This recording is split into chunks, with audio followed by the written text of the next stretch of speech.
बहुत समय पहले की बात है। एक ऐसा युग जब दुनिया अज्ञान, दुख और अंधविश्वास से जूझ रही थी। उसी समय नेपाल के लुम्बिनी नामक स्थान पर शाक्य वंश के राजा शुद्धोधन और रानी महामाया के घर एक पुत्र का जन्म हुआ। उस बालक का नाम रखा गया सिद्धार्थ। कहते हैं जब सिद्धार्थ का जन्म हुआ तभी एक आर्षि ने आकर भविष्यवाणी की, यह बालक या तो महान सम्राट बनेगा या सन्यासी बनकर दुनिया को आलोकित करेगा। राजा शुद्धोधन नहीं चाहते थे कि उनका बेटा सन्यासी बने, इसलिए उन्होंने सिद्धार्थ को संसार की सच्चाइयों से दूर महल की चार दीवारी में बंद कर दिया। सिद्धार्थ का बचपन बेहद सुख सुविधाओं में बीता। सोने चांदी की वस्तुएं, सुंदर वस्त्र, स्वादिष्ट भोजन और मनोरंजन का हर साधन उन्हें मिला। युवा होने पर उनका विवाह राजकुमारी यशोधरा से हुआ और उनके घर एक पुत्र रत्न का जन्म हुआ। नाम रखा गया राहुल। लेकिन सिद्धार्थ के भीतर कुछ सवाल थे। क्या यही जीवन है? क्या यही हमेशा रहेगा? एक दिन वे रथ में बैठकर महल से बाहर निकले। वहां उन्होंने चार दृश्य देखे। एक बूढ़ा व्यक्ति जो शरीर से कमजोर था। 2, एक बीमार आदमी कराहता हुआ। 3, एक मृत शरीर जिसे लोग शोक में ले जा रहे थे। 4, एक शांत सन्यासी जिसकी आंखों में अजीब शांति थी। इन दृश्यों ने सिद्धार्थ को हिलाकर रख दिया। उन्होंने महसूस किया, यह शरीर नश्वर है।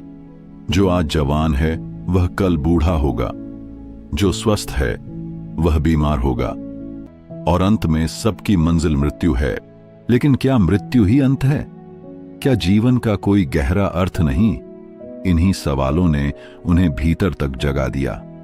एक रात जब सब सो रहे थे, सिद्धार्थ ने चुपचाप अपने पुत्र राहुल को देखा, पत्नी यशोधरा को देखा और बिना जगाए राजमहल छोड़ दिया। राजसी वस्त्र त्यागे, एक सन्यासी का चोला पहना और निकल पड़े ज्ञान की तलाश में। 6 वर्षों तक वे भटकते रहे, कठिन तप किया, भूखे रहे, शरीर को कष्ट दिया, लेकिन आत्मज्ञान नहीं मिला। अंत में वे बोध गया पहुंचे और एक पीपल के पेड़ के नीचे ध्यान में बैठ गए। 7 दिन और 7 रातों तक सिद्धार्थ ध्यान में लीन रहे। आखिरकार 8वें दिन भोर होने के समय उन्होंने आत्मज्ञान प्राप्त किया। अब वे केवल सिद्धार्थ नहीं रहे, वे बुद्ध बन चुके थे।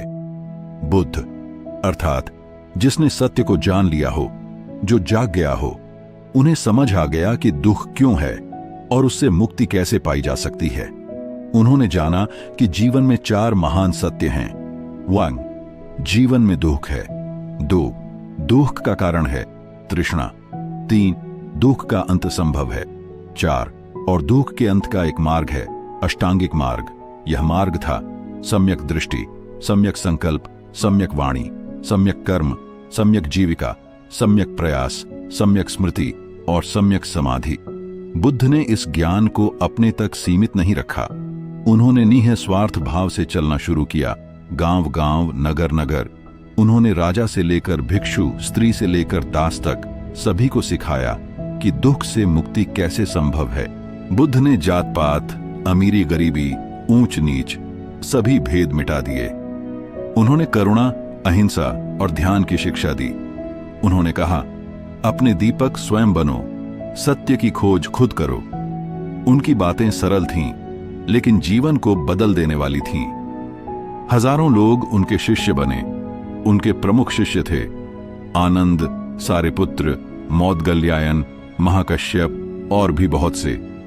एक बार एक हत्यारे अंगुलीमाल ने भी जब बुद्ध से शिक्षा ली तो वह भी अहिंसा का मार्गी बन गया। बुद्ध के स्पर्श मात्र से पत्थर दिल पिघल जाते थे। उनकी शिक्षाएं न किसी धर्म से बंधी थीं, न किसी जाति से।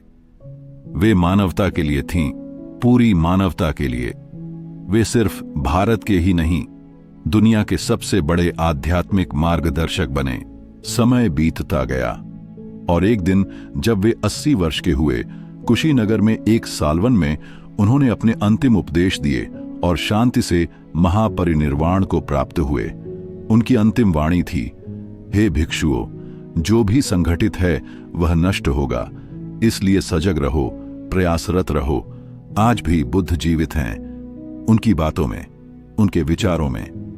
बोधगया, सारनाथ, कुशीनगर, श्रावस्ती जैसे स्थान आज भी उनकी कहानी कहते हैं। उनकी तपस्या, ज्ञान और करुणा आज भी प्रेरणा देती है कि सच्चा सुख बाहर नहीं, भीतर है, और ज्ञान की रोशनी से ही अज्ञान का अंधकार मिटाया जा सकता है। अगर आपको ये कहानी प्रेरणादायक लगी हो तो कृपया वीडियो को लाइक जरूर करें। ऐसी ही और सच्ची, ज्ञानवर्धक और प्रेरक कहानियों के लिए चैनल अनमोल सीख को सब्सक्राइब करना न भूलें, क्योंकि आपके एक लाइक और सब्सक्राइब से हमें और भी अच्छी कहानियां लाने की प्रेरणा मिलती है। धन्यवाद। बने रहिए ज्ञान की इस रोशनी के साथ।